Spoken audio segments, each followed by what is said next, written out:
आज के कहानी का शीर्षक है चुप्पी का राज्य। बहुत समय पहले पहाड़ों और नदियों के बीच एक अनोखा राज्य था, मोनगढ़। ये राज्य अपने नाम की तरह ही अजीब था। यहाँ एक विचित्र नियम था, राजा और रानी कभी बोलते नहीं थे। लोग कहते थे कि यह नियम कई पीढ़ियों से चला आ रहा है। राजमहल में शब्दों की जगह इशारों, मुस्कान और आंखों की भाषा का उपयोग होता था। मोनगढ़ के राजा का नाम था राजा विराज और रानी का नाम था रानी ईशानी। राजा विराज एक न्यायप्रिय शासक थे। वे अपने प्रजाजनों की हर समस्या समझ लेते थे, बिना किसी के बोले। रानी ईशानी भी उतनी ही बुद्धिमान थी। वे संगीत, चित्रकला और प्रकृति से बहुत प्रेम करती थी। लेकिन इस राज्य की सबसे बड़ी पहेली थी, राजा और रानी बोलते क्यों नहीं थे। रहस्य की शुरुआत। मोनगढ़ में एक युवा इतिहासकार रहता था, आरव। उसे पुराने रहस्यों को खोजने का बहुत शौक था। एक दिन वह राजमहल के पुराने पुस्तकालय में गया। वहां धूल से भरी एक बहुत पुरानी किताब उसे मिली। किताब का नाम था मौन का व्रत। आरव ने किताब खोली। उसमें लिखा था, बहुत वर्षों पहले मोनगढ़ में शब्दों के कारण एक भयानक युद्ध हुआ था। राजा और रानी के बीच गलतफहमी हुई और पूरा राज्य संकट में पड़ गया। तब से यह नियम बना कि शासक बोलेंगे नहीं, ताकि कोई शब्द कभी राज्य को विभाजित न कर सके। आरव ये पढ़कर चौंक गया। क्या सच में शब्द इतने खतरनाक हो सकते हैं? राजमहल की एक रात। उसी रात आरव महल के बगीचे में घूम रहा था। चांदनी रात थी। फूलों की खुशबू हवा में घुली हुई थी। तभी उसने देखा, राजा विराज और रानी ईशानी बगीचे में बैठे थे। वे दोनों चुप थे, लेकिन उनकी आंखों में गहरी बातचीत चल रही थी। राजा ने मिट्टी पर उंगली से एक चित्र बनाया, एक नदी और उसके दोनों किनारे। रानी मुस्कुराई और उसी चित्र के बीच एक पुल बना दिया। आरव समझ गया। राजा कहना चाहते थे कि लोग अलग अलग हैं, और रानी कह रही थी कि उन्हें जोड़ना चाहिए। आरव को यह देखकर आश्चर्य हुआ कि बिना शब्दों के भी कितनी गहरी बातें कही जा सकती हैं। संकट का बादल। कुछ दिनों बाद मोनगढ़ पर संकट आ गया। पास के राज्य करकोटा के राजा ने हमला करने की तैयारी कर ली।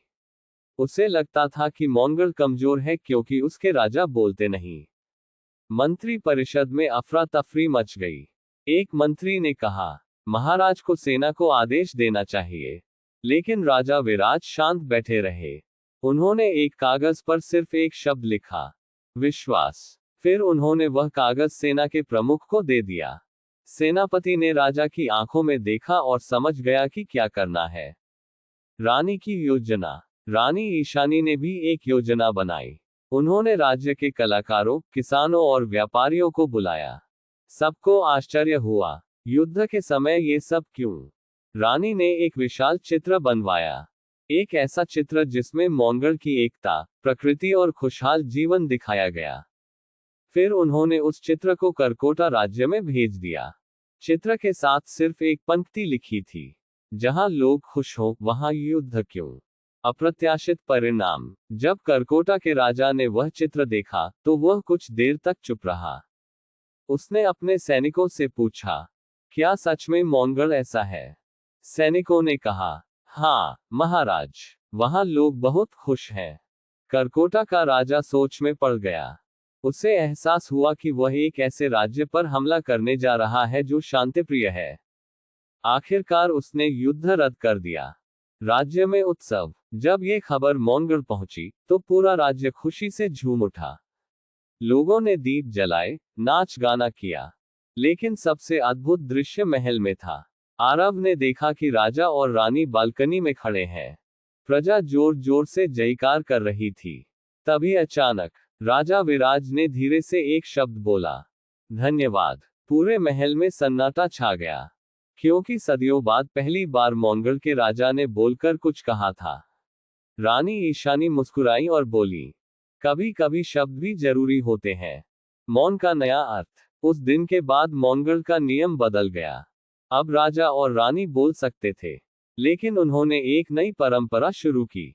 हर सप्ताह एक दिन पूरा राज्य मौन दिवस मनाता था। उस दिन लोग कम बोलते और ज्यादा सुनते। धीरे धीरे लोगों को समझ आने लगा कि शब्दों से ज्यादा महत्वपूर्ण है समझ। आरव की खोज। आरव ने अपनी किताब में लिखा, मौन कमजोरी नहीं है, मौन वह भाषा है जिसमें दिल बात करता है। उसकी यह किताब पूरे राज्य में प्रसिद्ध हो गई। वर्षों बाद, कई साल बीत गए, मौनगढ़ और भी समृद्ध हो गया। लोग दूर दूर से इस राज्य को देखने आते थे क्योंकि यहाँ एक अनोखी शिक्षा दी जाती थी। बोलने से पहले समझो और समझने के बाद ही बोलो। राजा विराज और रानी ईशानी बूढ़े हो चुके थे। एक शाम वे उसी बगीचे में बैठे थे जहां कभी आरव ने उन्हें देखा था।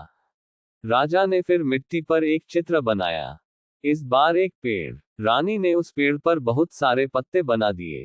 राजा मुस्कुराए। रानी ने धीरे से कहा, हमारा राज्य भी अब ऐसा ही है, जड़ें मजबूत और शाखाएं दूर तक फैली हुई।